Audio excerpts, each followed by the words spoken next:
मध्य प्रदेश के माथे से कुपोषण का कलंक नहीं मिट पा रहा, क्योंकि कुपोषण के खिलाफ जमीनी स्तर पर पहली जंग लड़ने वाले आंगनबाड़ी केंद्र ही बुरी तरह कुपोषित हो चुके हैं। प्रदेश के ग्रामीण क्षेत्र हो या फिर शहरी इलाके, गांव बाड़ी आंगनबाड़ी केंद्रों की हकीकत चौंकाने वाली है। कहीं टूटे फूटे कमरों में चल रही आंगनबाड़ियां तो कहीं खुलते ही नहीं है माताओं और बच्चों को पोषण देने वाले ये सेंटर। ग्राउंड पर जाके देखिए हमारे सहयोगियों ने क्या कुछ देखा। ये ग्राउंड रिपोर्ट देखकर आप भी हैरान रह जाएंगे।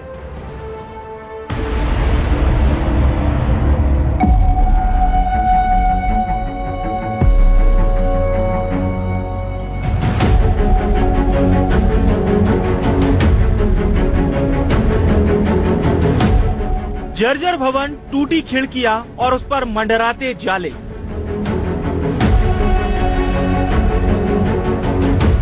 ये हालात डिंडोरी के रामगढ़ में चल रही आंगनबाड़ी केंद्र के हैं, जहां आंगनबाड़ी केंद्र की बिल्डिंग जर्जर हो चुकी है। जिस छत के नीचे मासूम बच्चे पढ़ते हैं वो छत टूट रही है।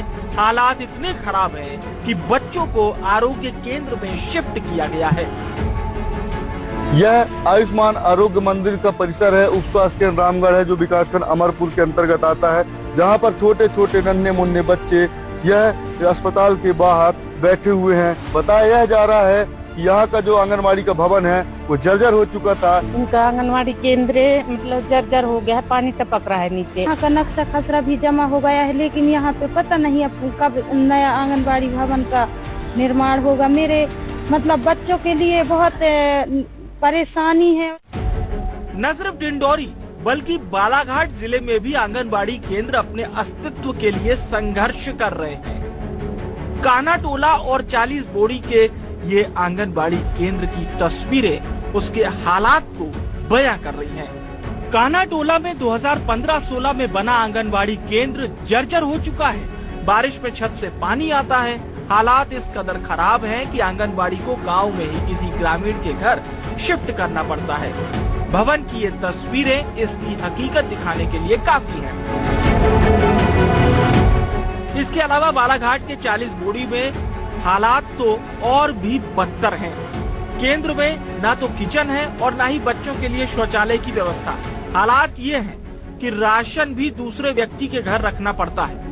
लोग अपने घरों से खाना लाकर बच्चों को खिलाते हैं। कभी कभार बच्चे बिना खाए ही चले जाते हैं। दोनों आंगनबाड़ी केंद्रों से ये एक रिपोर्ट आप देखिए। इस वक्त हम बालाघाट जिले के कान्हा टोला की आंगनबाड़ी में मौजूद है, जो भवन पूरी तरह से जर्जर हो चुका है। 10 साल में ही भवन की हालत इस तरह से हो गई है कि बरसात के दिनों में यहाँ पर छत टपकने लगती है। जो तस्वीर कान्हा टोला में सामने आई थी, वही तस्वीर 40 बोड़ी की आंगनबाड़ी केंद्र सामने आई है। यह भवन भी पूरी तरह से जर्जर हो चुका है। आलम यह है कि बारिश में यह छत टपकती है, जो बच्चों के बैठने लायक नहीं होती। लेकिन यहाँ पर ना तो बच्चों के लिए शौचालय है और ना ही बच्चों को जो मध्याह्न भोजन बनता है उसके लिए किचन बनाया गया है। पानी भी झरता है ऊपर से और नीचे भी गड्ढे हो गए हैं। अभी तो सूखे टाइम में भी अगर तालाब गिर जाएगा तो फिर कहाँ रहेंगे, फिर बच्चे तो ऐसी दर्द से मर जाएंगे। तो मध्य प्रदेश में एक तरफ